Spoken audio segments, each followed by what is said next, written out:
ਅਸੀਂ ਤਾਰੀਖ ਦੇ ਪਾੜਵੇਂ ਬਿਆਨੀਆਂ ਦੇ ਉੱਤੇ ਗੱਲ ਕਰ ਰਹੇ ਹਾਂ ਤੇ ਬਾਦਸ਼ਾਹਾਂ ਦੇ ਥਰੂ ਲਹਾਈ ਹੋਈ ਤਾਰੀਖ ਦੇ ਉੱਤੇ ਗੱਲ ਹੋਈ।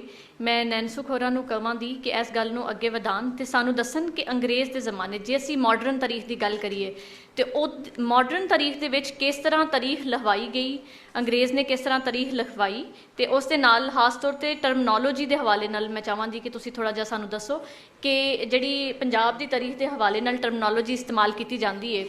ਜਿਵੇਂ ਪਹਿਲੇ ਜਿਹੜਾ ਵੀ ਉਹ ਹਿੰਦੂ ਰੂਲ ਹੁੰਦਾ ਹੈ, ਫਿਰ ਮੁਸਲਿਮ ਰੂਲ ਹੁੰਦਾ ਹੈ, ਉਸ ਤੋਂ ਬਾਅਦ ਮਹਾਰਾਜਾ ਰਣਜੀਤ ਸਿੰਘ ਦੇ ਜ਼ਮਾਨੇ ਨੂੰ ਸਿੱਖ ਰੂਲ ਕਿਹਾ ਜਾਂਦਾ ਹੈ, ਤੇ ਫਿਰ ਇੱਕਦਮ ਕ੍ਰਿਸਚਨ ਰੂਲ ਆਉਣ ਦੇ ਬਜਾਏ ਜਿਹੜਾ ਉਹ ਬ੍ਰਿਟਿਸ਼ ਰੂਲ ਆ ਜਾਂਦਾ ਵੇ। ਇਸ ਤਰ੍ਹਾਂ ਦੀ ਟਰਮਨੋਲੋਜੀ, ਫਿਰ ਐਂਗਲੋ ਸਿੱਖ ਵਾਰ, ਇੱਕ ਪਾਸੇ ਤੇ ਐਂਗਲੋ ਵੇ ਤੇ ਦੂਜੇ ਪਾਸੇ ਸਿੱਖ ਹੈ, ਜਾਂ ਤੇ ਫਿਰ ਕ੍ਰਿਸਚਨ ਸਿੱਖ ਵਾਰ ਹੋ ਜਾਂਦੀ ਤੇ ਜਾਂ ਫਿਰ ਉਹਨੂੰ ਐਂਗਲੋ ਪੰਜਾਬ ਵਾਰ ਕਰ ਲੈਂਦੇ। ਇਹ ਜਿਹੜੀ ਟਰਮਨੋਲੋਜੀ ਦੇ ਥਰੂ ਤਾਰੀਖ ਨੂੰ ਵਿਗਾੜਿਆ ਗਿਆ ਵੇ ਤੇ ਮਜ਼ਹਬੀ ਵੰਡਾਂ ਪਾਈਆਂ ਗਈਆਂ ਨੇ, ਇਹਨੂੰ ਤੁਸੀਂ ਕਿਸ ਤਰ੍ਹਾਂ ਵੇਖਦੇ ਹੋ? ਦੇਖੋ, ਇਹ ਜਿਹੜੀ ਗੱਲ ਹੈ ਨਾ, ਜੁੜੀ ਹੈ ਬਹੁਤ ਸਾਰੀ ਇਹਦੇ ਨਾਲ ਕਿ ਜਦੋਂ ਅੰਗਰੇਜ਼, ਪਹਿਲੀ ਗੱਲ ਤਾਂ ਇਹ ਹੈ ਕਿ ਅੰਗਰੇਜ਼ ਜਾਂ ਕੋਈ ਵੀ ਰੂਲਰ ਕੀ ਕਰ ਰਿਹਾ ਸੀ, ਉਹਨੇ ਉਹੀ ਕਰਨਾ ਸੀ ਜੋ ਉਹਨੂੰ ਸੂਟ ਕਰਦਾ ਸੀ। ਉਹ ਮੇਰੇ ਹਿਸਾਬ ਨਾਲ ਤਾਂ ਨਹੀਂ ਸੀ ਉਹਨੇ ਕਰਨਾ। ਹੁਣ ਜਿਸ ਵੇਲੇ ਅੰਗਰੇਜ਼ ਇੱਥੇ ਆਇਆ ਤਾਂ ਉਹਨੇ ਸਟੱਡੀ ਕੀਤਾ ਹੋਏਗਾ, ਪਹਿਲਾਂ ਮਿਸ਼ਨਰੀਜ਼ ਭੇਜੇ ਔਰ ਬਹੁਤ ਕੁਝ ਇੱਥੇ ਉਹਨਾਂ ਨੇ ਆਪਣੀ ਰਿਸਰਚ ਕੀਤੀ, ਜਿਹੜੀ ਅੱਜ ਸਾਨੂੰ ਬਹੁਤ ਕੁਝ ਮਿਲਦਾ ਵੀ ਹੈ ਮਟੀਰੀਅਲ, ਕਿ ਉਹਨਾਂ ਕਿਵੇਂ ਸਾਡੀ ਸੁਸਾਇਟੀ ਨੂੰ, ਕਿ ਜਿਹੜੇ ਈਸਟ ਇੰਡੀਆ ਕੰਪਨੀ ਆਉਂਦੀ ਸੀ ਤੇ ਉਹਦੇ 'ਚ ਹਰ ਜਿਹੜਾ ਉਹਨਾਂ ਦਾ ਛੋਟੇ ਤੋਂ ਛੋਟਾ ਵੀ ਗਰੁੱਪ ਹੁੰਦਾ ਸੀ, ਉਹਦੇ 'ਚ ਨਾ 4 ਲੋਕ ਹੁੰਦੇ ਸਨ। ਇੱਕ ਨੂੰ ਉਹ ਮੈਨੇਜਰ ਕਹਿੰਦੇ ਸਨ, ਇੱਕ ਨੂੰ ਫੈਕਟਰ, ਇੱਕ ਨੂੰ ਸਮਾਲ ਮਰਚੈਂਟ, ਇੱਕ ਨੂੰ ਬਿਗ ਮਰਚੈਂਟ, ਇਸ ਤਰ੍ਹਾਂ ਦਾ ਉਹਨਾਂ ਦਾ ਨਾ ਲਫ਼ਜ਼ ਹੁੰਦਾ ਸੀ।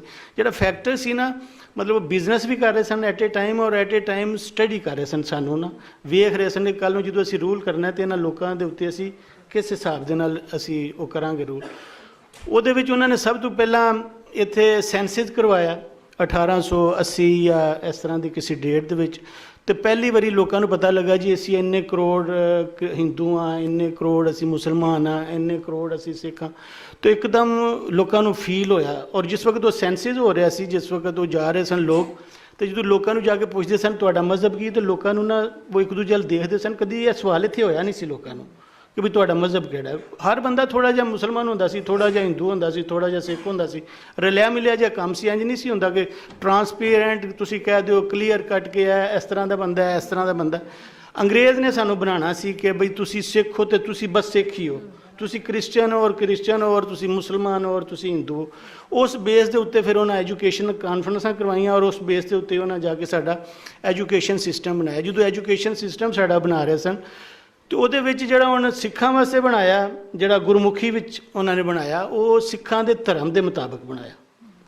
ਉਹਨੂੰ ਉਹਨਾਂ ਨੇ ਪੰਜਾਬ ਦੇ ਹਵਾਲੇ ਨਾਲ ਜਾਂ ਇੱਥੋਂ ਦੀ ਧਰਤੀ ਦੇ ਹਵਾਲੇ ਨਾਲ ਸਿਲੇਬਸ ਨੂੰ ਨਹੀਂ ਬਣਾਇਆ। ਇਸੇ ਤਰ੍ਹਾਂ ਜਦੋਂ ਹਿੰਦੂਆਂ ਦਾ ਸਿਲੇਬਸ ਬਣਾਇਆ ਤੇ ਉਹ ਹਿੰਦੂਆਂ ਦੇ ਧਰਮ ਦੇ ਮੁਤਾਬਕ। ਇਸੇ ਤਰ੍ਹਾਂ ਜਿਹੜਾ ਮੁਸਲਮਾਨਾਂ ਵਾਸਤੇ ਬਣਾਇਆ, ਇਹ ਮੈਂ ਗੱਲ ਕਰ ਰਿਹਾ ਜਿਹੜਾ ਓਰੀਐਂਟਲ ਕਾਲਜ ਜਿਹੜਾ ਸਭ ਤੋਂ ਪਹਿਲਾਂ ਬਣਿਆ ਸੀ, ਉਹਦਾ ਸਿਲੇਬਸ ਤੁਸੀਂ ਅੱਜ ਵੀ ਵੇਖ ਸਕਦੇ ਹੋ। ਤੇ ਉਹਦੇ ਵਿੱਚ ਹੁਣ ਜਿਹੜਾ ਗਿਆਨੀ ਹੈ ਉਹ ਸਿੱਖ ਹੀ ਹੋਏਗਾ। ਜਿਹੜਾ ਸਿੱਖਾਂ ਦਾ ਉਹ ਪੜ੍ਹ ਕੇ ਉਹਨੇ ਗਿਆਨੀ ਬਣਨਾ ਹੈ। ਜਿਹੜਾ ਮੁਸਲਮਾਨਾਂ ਦਾ ਸਿਲੇਬਸ ਉਹਨੇ ਪੜ੍ਹ ਕੇ ਉਹਦਾ ਮੌਲਵੀ ਬਣਨਾ ਹੈ। ਔਰ ਜਿਹੜਾ ਇਸੇ ਤਰ੍ਹਾਂ ਜਿਹੜਾ ਹਿੰਦੂਆਂ ਦਾ ਉਹਦਾ ਪੰਡਤ ਬਣਨਾ। ਅਤੇ ਜਿਸ ਵੇਲੇ ਉਹ ਬਣਾ ਰਹੇ ਸਨ ਉਸ ਵੇਲੇ ਅਸੀਂ ਪੰਜਾਬੀ ਨਹੀਂ ਬੋਲੇ। ਅਸੀਂ ਪੰਜਾਬੀ ਉਸ ਵੇਲੇ ਨਹੀਂ ਬੋਲੇ ਵੀ ਤੁਸੀਂ ਇਹ ਕੀ ਕਰਨ ਜਾ ਰਹੇ ਹੋ, ਤੁਸੀਂ ਸਾਨੂੰ ਅੱਜ ਹੀ। ਅਤੇ ਫਿਰ ਉਹਨਾਂ ਨੇ ਉਸੇ ਹਿਸਾਬ ਨਾਲ ਪੋਲੀਟੀਕਲ ਪਾਰਟੀਜ਼ ਬਣੀਆਂ ਔਰ ਉਹਨਾਂ ਪੋਲੀਟੀਕਲ ਪਾਰਟੀਜ਼ ਬਣਨ ਦੇ ਨਤੀਜੇ ਦੇ ਵਿੱਚ ਇਹੀ ਹੋਣਾ ਸੀ। ਜਿਸ ਤਰ੍ਹਾਂ ਪੰਜਾਬ ਵੰਡਿਆ ਗਿਆ, ਉਹਦੇ 'ਚ ਅਸੀਂ ਰੋਣਾ ਧੋਣਾ ਤਾਂ ਬਹੁਤ ਕਰਨੇ ਹਾਂ, ਲੇਕਿਨ ਅਸੀਂ ਇਹ ਭੁੱਲ ਜਾਂਦੇ ਹਾਂ ਕਿ ਪੰਜਾਬ ਦੀ ਵੰਡ ਸਿਰਫ ਅੰਗਰੇਜ਼ਾਂ 'ਤੇ ਨਹੀਂ ਪਾਈ ਜਾ ਸਕਦੀ। ਬਕਾਇਦਾ ਪੰਜਾਬ ਅਸੈਂਬਲੀ ਦੀਆਂ ਮੀਟਿੰਗਾਂ ਹੋਈਆਂ, ਅਸੀਂ ਖੁਦ ਤੈਅ ਕੀਤਾ ਕਿ ਅਸੀਂ ਵੱਖਰਾ ਹੋਣਾ। ਬਕਾਇਦਾ ਪੰਜਾਬ ਅਸੈਂਬਲੀ ਦਾ ਇਜਲਾਸ ਹੋਇਆ, ਪੰਜਾਬ ਅਸੈਂਬਲੀ ਦੇ ਇਜਲਾਸ ਨੇ ਪਾਸ ਕੀਤਾ ਕਿ ਪੰਜਾਬ ਦੀ ਵੰਡ ਹੋਏਗੀ। ਸਿਰਫ ਉਹਨੂੰ ਅੰਗਰੇਜ਼ਾਂ 'ਤੇ। ਅੱਛਾ, ਹੁਣ ਵੰਡ ਕਰਨ ਵਾਲੇ ਕੌਣ ਸਨ?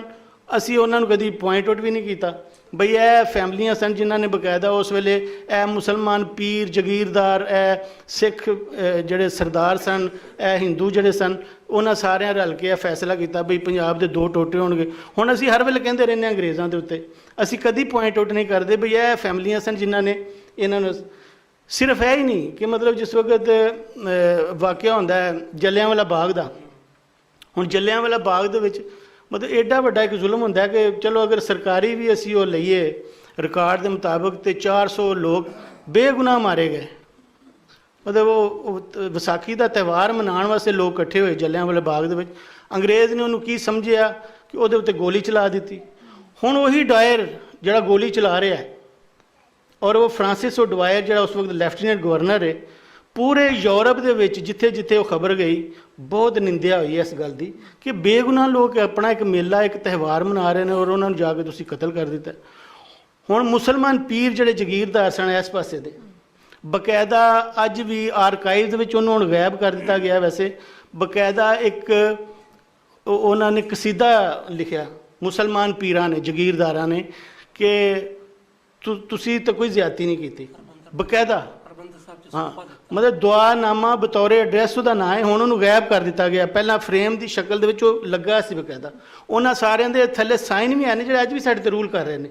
ਉਹਨਾਂ ਦੀਆਂ ਫੈਮਲੀਆਂ ਹੀ ਅੱਜ ਵੀ ਸਾਡੇ ਉੱਤੇ ਰੂਲ ਕਰ ਰਹੀਆਂ ਨੇ। ਇਸੇ ਤਰ੍ਹਾਂ ਉਹ ਫਿਰ ਸਰੋਪਾ ਦਿੱਤਾ ਜਾਂਦਾ, ਉਹ ਅਕਾਲ ਤਖਤ ਜਾਂਦਾ ਹੈ ਔਰ ਉੱਥੇ ਸਰਦਾਰ ਸੁੰਦਰ ਸਿੰਘ ਮਜੀਠੀਆ ਉਹਨੂੰ ਉਹ ਪਾ ਰਿਹਾ ਹੁੰਦਾ।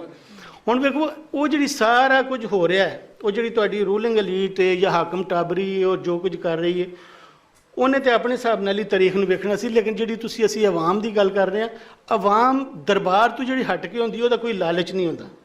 ਤੁਸੀਂ ਉਸ ਅੰਗਰੇਜ਼ਾਂ ਨੂੰ ਪਤਾ ਨਹੀਂ ਕੀ ਕਹਿ ਰਹੇ ਹੁੰਦੇ ਹੋ ਔਰ ਉਹਨਾਂ ਦੇ ਕਿਸ ਤਰ੍ਹਾਂ ਪੈਰਾਂ ਦੇ ਵਿੱਚ ਪੈ ਰਹੇ ਹੁੰਦੇ ਹੋ, ਪਰ ਜਿਹੜਾ ਬਾਹਰ ਬੈਠਾ ਹੁੰਦਾ ਇਹ ਮੇਰੀ ਮੁੰਦਰੀ ਅਟੜੇ ਪਟੜੇ ਵੱਡੇ ਸਾਹਿਬ ਦੇ ਮਰ ਗਏ ਬਚੜੇ ਮੈਂ ਮੁਕਾਣੀ ਆਈ ਆ ਮੇਰੀ ਮੁੰਦਰੀ ਦੇ ਜਮ ਆਈ ਆ। ਹੁਣ ਉਹ ਜਿਹੜਾ ਬਾਹਰ ਬੈਠਾ ਉਹਨੂੰ ਤਾਂ ਕੋਈ ਲਾਲਚ ਨਹੀਂ, ਉਹ ਤੇ ਆਪਣੀ ਗੱਲ ਕਰ ਰਿਹਾ ਹੁੰਦਾ, ਪਰ ਉਹਨਾਂ ਗੱਲਾਂ ਨੂੰ ਜੋੜੇ ਕੌਣ, ਉਹਨਾਂ ਗੱਲਾਂ ਨੂੰ ਸਾਹਮਣੇ ਲਿਆਵੇ ਕੌਣ?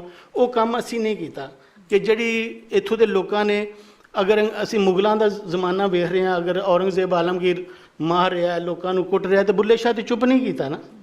ਫੂਕ ਮਸੱਲਾ ਭੰਨਦੇ ਲੋਟਾ ਨਾ ਫੜ ਤਸਬੀਹ ਆਸਾ ਸੋਟਾ, ਆਸ਼ਿਕ ਕਹਿੰਦੇ ਦੇ ਦੇ ਹੋਕਾ ਤਰਕ ਹਲਾਲ ਨੂੰ ਖਾ ਮੁਰਦਾਰ, ਇਸ਼ਕ ਦੀ ਨਵੀਂ ਬਹਾਰ। ਤੇ ਉਹ ਸੂਫੀ ਨਹੀਂ ਚੁੱਪ ਰਿਹਾ, ਲੋਕ ਨਹੀਂ ਚੁੱਪ ਰਹੇ, ਪਰ ਅਸੀਂ ਆਪਣੀਆਂ ਉਹ ਗੱਲਾਂ ਜੋੜੀਆਂ ਹੀ ਨਹੀਂ। ਅਸੀਂ ਉਸ ਨੈਰੇਟਿਵ ਦਾ ਕਦੀ ਮੁਕਾਬਲਾ ਹੀ ਨਹੀਂ ਕੀਤਾ ਜਿਹੜੇ ਹਾਕਮਾਂ ਨੇ, ਅੰਗਰੇਜ਼ ਹੋਣ ਜਾਂ ਕੋਈ ਵੀ ਹੋਣ, ਉਹਨਾਂ ਨੇ ਜਿਹੜਾ ਦਿੱਤਾ ਅਸੀਂ ਉਹਨੂੰ ਉਸੇ ਮੰਨ ਕੇ ਤੇ ਬੈਠ ਗਏ।